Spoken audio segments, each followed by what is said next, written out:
1. A city of timber and thatch. London in the 17th century was a bustling city, filled with narrow streets and buildings constructed predominantly from timber and thatch. The architectural style, while quaint and cozy, made the city a tinderbox waiting for a spark, as homes and businesses were crowded together with little regard for fire prevention. 2.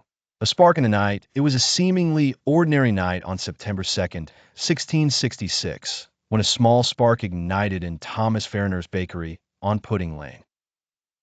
A simple oversight, a fire left accidentally unextinguished, unleashed a wave of heat and light that would forever alter the course of London's history. 3. The wind rises aided by strong winds. The flames leapt from building to building, feasting on the flammable materials in their path. The night sky turned a fiery orange as the inferno began its relentless march through the city, consuming everything in its way. 4. A city's frantic fight. Despite the efforts of the king's guards and ordinary citizens, the fire raged on. Buckets of water were passed in hopeless desperation as people tried desperately to combat the towering flames. But the ancient firefighting methods proved inadequate against such a formidable foe. 5. Raising the alarm as dawn broke, London's citizens awoke to a city in chaos. Bells rang out from high towers, warning the asleep and scaring away the birds as a sign of danger. The fire's destructive power became undeniably apparent, prompting widespread panic. 6. Mass exodus. People gathered their belongings and fled the city, some seeking refuge with relatives in nearby villages, others fleeing with nothing but the clothes on their backs. The streets were filled with carts piled high, with hastily grabbed heirlooms and household items. 7. A failed strategy. Soldiers were deployed to create intentional breaks by demolishing buildings with gunpowder to halt the fire spread. Unfortunately, their measures were too little, too late. The fire's hunger was insatiable and its speed unrivaled. 8. A fury unleashed. Cracking and popping were replaced by roaring. The fire took on a life of its own.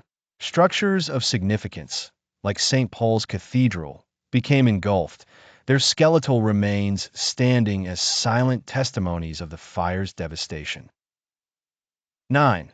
The king takes charge. King Charles II took direct control, organizing rescue efforts and supporting the city's populace. Proclamations were made, prioritizing survival over material loss, offering hope to the weary and dispirited. 10. Innovations in the face of disaster. With old methods proved obsolete, the emergent need for new firefighting technology was undeniable. The fire prompted inventiveness in flame-retardant materials and more effective control measures that would define future urban planning. 11. Engulfing the city walls. With stone walls shrouded in smoke, the fire raged beyond any border. Citizens who had thought themselves safe found their lives upturned as flames slipped through unguarded passageways. 12. The fire's relentless march. Over the course of 4 days, the Great Fire devoured over 13,000 homes, decimating the medieval cityscape. The vista transformed from a closely built habitat into an open expanse littered with char and rubble. 13. Community in the ruins. Amidst the chaos, community spirit prevailed. Survivors banded together, providing food, shelter, and support in hastily assembled tents and open spaces. Suffering bred solidarity and resilience among the populace. 14. The turning tide. Changes in the weather eventually favored the city. As the winds abated, the fire's advance slowed, offering a brief reprieve, allowing the remaining wooden structures to stand their ground more firmly. 15. Learning from the ashes and the aftermath, scholars and architects convened to assess what lessons could be salvaged from the calamity. The need for broader streets, stone construction, and improved water infrastructure were immediate takeaways that would reshape London. 16. Wren's vision. Sir Christopher Wren, a visionary architect, proposed a new grid layout for the city, introducing principles of urban space and design that integrated beauty and practicality. His ideas promised not just reconstruction, but transformation. 17. An economy in ruins, businesses destroyed, and trade suspended. The city's economy lay in tatters. But with resilience baked into its spirit, London looked towards revival, urging industry and commerce to rise above the circumstances. 18. Rebuilding Lives Parliament quickly enacted the Rebuilding Act 1667, signaling legislative support for reconstruction. Citizens were encouraged to return to the city, and rebuilding loans were provided. 19. Redefining London with architectural ambitions and economic needs intertwined, a new London began to form, marked by thoughtful planning and the resolve to prevent another disaster of such a scale. 20. Homes reimagined. New regulations required homes to be built with brick or stone, offering durability against flames and aesthetic appeal. With wider streets, the chances of rapid fire spread were mitigated, granting new homeowners peace of mind. 21. Building a capital. The construction efforts aimed at creating not only an urban center, but also a strong capital representative of a growing empire. The rebuilt London would symbolize resilience and determination. 22. Memory in stone and iron memorials erected, bearing witness to the human spirit's triumph over disaster. The monument to the Great Fire became a symbol, reminding future generations of both the flame's fury and the city's endurance. 23. Water's new role. Improving water infrastructure became paramount.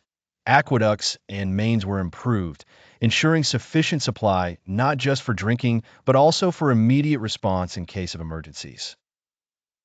24. A city of new opportunities. As the physical city was reborn, so too were the opportunities it presented. Entrepreneurs recognized the void created by the fire and seized upon it to establish new businesses and industries. 25. A fresh monarchy image. The disaster provided the monarchy with a chance to positively influence public perception. By involving themselves in the reconstruction efforts, they presented a vision of leadership attuned to citizens' needs. 26. A writer's inspiration. Artists, writers, and playwrights found inspiration amid the ruins. London became the backdrop, ripe with stories of hope, survival, and the eternal struggle of man versus nature. 27. A new kind of city life. With broader streets came enhanced social interaction. Cafes and public spaces flourished, fostering communal activities and exchanges, enriching the cultural fabric of the city. 28. Advancing science and ideas. The Royal Society's role grew in prominence as its members theorized scientific principles contributing to urban development. This period served as a crucible for emerging modernity. 29. The legend of resilience. Tales of heroism and survival circulated as oral histories shaped the collective memory, laying the groundwork for London's future narrative as a city that rose from ashes.